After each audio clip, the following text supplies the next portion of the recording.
There was a point in my life where I was 200 pounds. And I remember it like it was yesterday. I was looking in the mirror and I didn't recognize who I was seeing. I didn't recognize myself. My face was puffy. My stomach was big and bloated. I just felt so yuck when I looked at myself. And I was also carrying a lot of heartache, a lot of pain, not only from my childhood, but also in my marriage.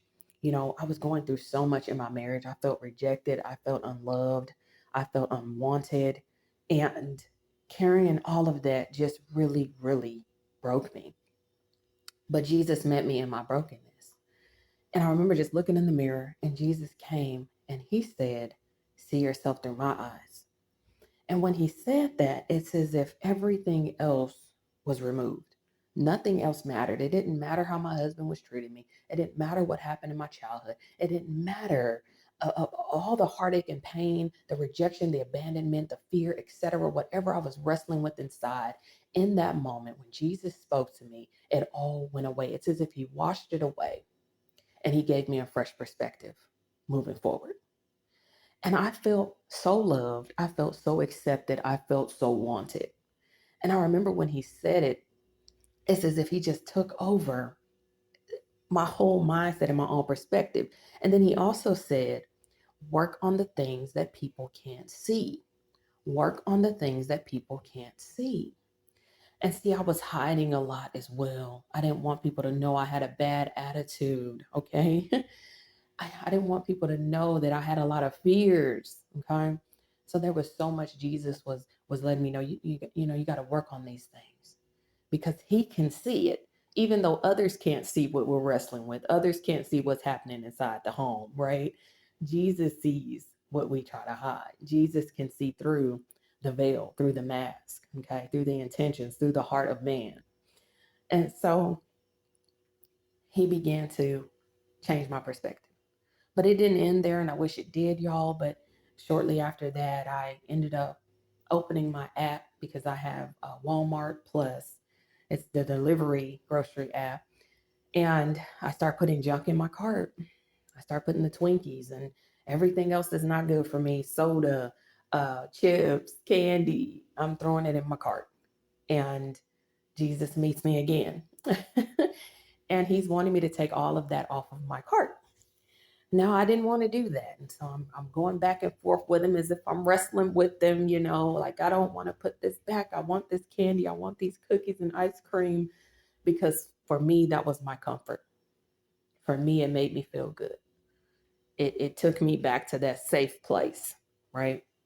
But he wanted me to remove all of that, all of what brought me false comfort, all of what made me feel quote unquote good, but it was really bad for my life. It was bad for my spirit. It was bad for me physically, mentally, emotionally, and it caused me to cling onto food instead of clinging onto Jesus.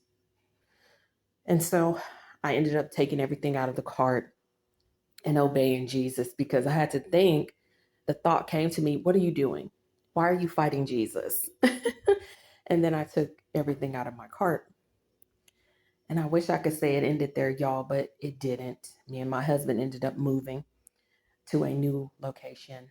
And this is where things started to change. This is where it really got serious. So again, I'm 200 pounds. I'm as big as I've ever been. I'm unloved, unwanted. I'm just like Leah in the Bible, and that is who God said I was most like. Because I remember asking Jesus, I said, "Who am I most like in the Bible?" And He said, "Leah." Leah. And I said, oh my gosh, she was unwanted. She was unloved. And that's what it was in my marriage. I was unwanted. I was unloved. Now I'm 200 pounds. So imagine him seeing, a nice looking lady.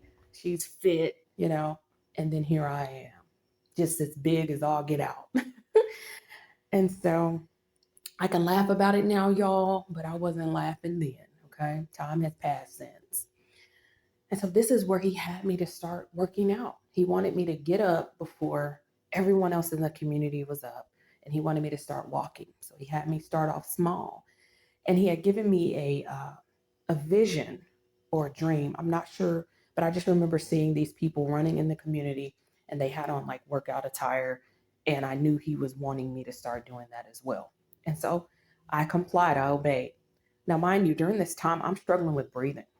I mean, I am struggling. And I forgot to mention, y'all, God had also given me a vision. We were at our old house of this man on an oxygen machine, and he barely could walk. He was struggling with breathing. It was just a horrible experience for this man. But that was the plan that the enemy wanted for my life. He wanted me to be struggling. He wanted me to struggle. He didn't want me to have any forward moving progress.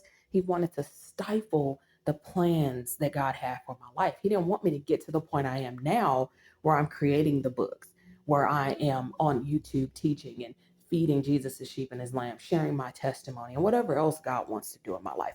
The enemy didn't want me to reach that point.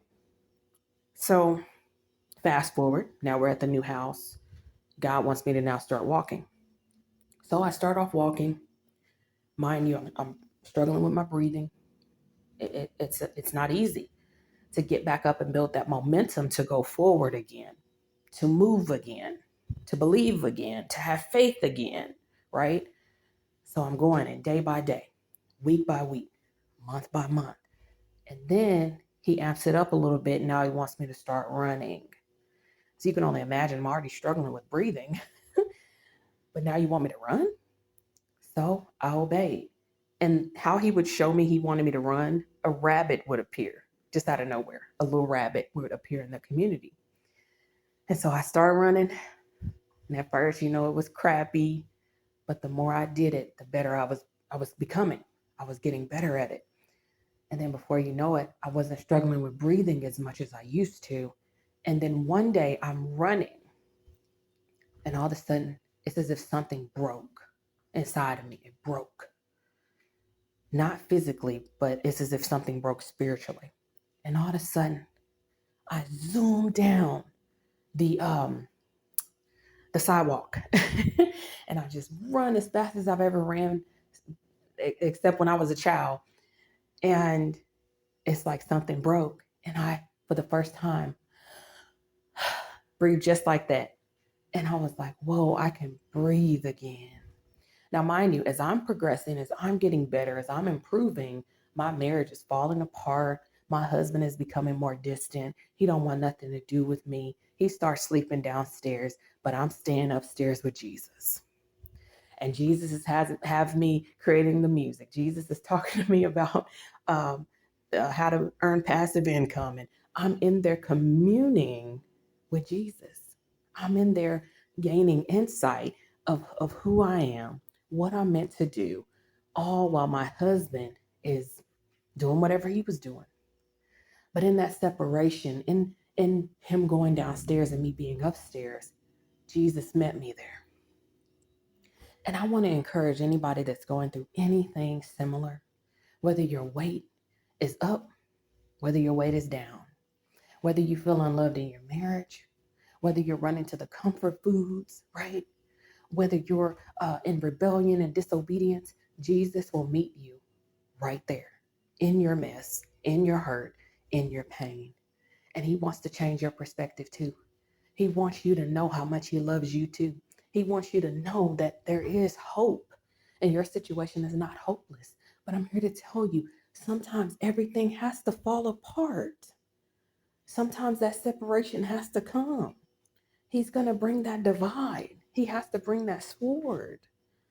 Because if you're looking at yourself through the lens of your husband, right, through the eyes of your husband, or your mother, or your father, or whoever hurt you, whoever treated you less than, you're never going to be who God created you to be. You're never going to cross over. You're never going to reach that defining moment of your life. You're never going to shift because you're stuck. And that was me for so long, y'all. I was stuck. I was stuck because it stemmed from my childhood. And I'll get into that too in later videos. But it all started somewhere. But Jesus, God, can change your story. God can rewrite the wrongs that were done in your life. God can restore and redeem the time that you thought was lost. And I just pray this reaches who it's meant to reach. It's not over for you. It's not too late. All it takes is that one step by step. Just get up and go for that walk. Get up and start writing the book. Get up and talk to God about that business plan. Get up and move. Get up and do something. But you got to get up. And I'll see you on the next video.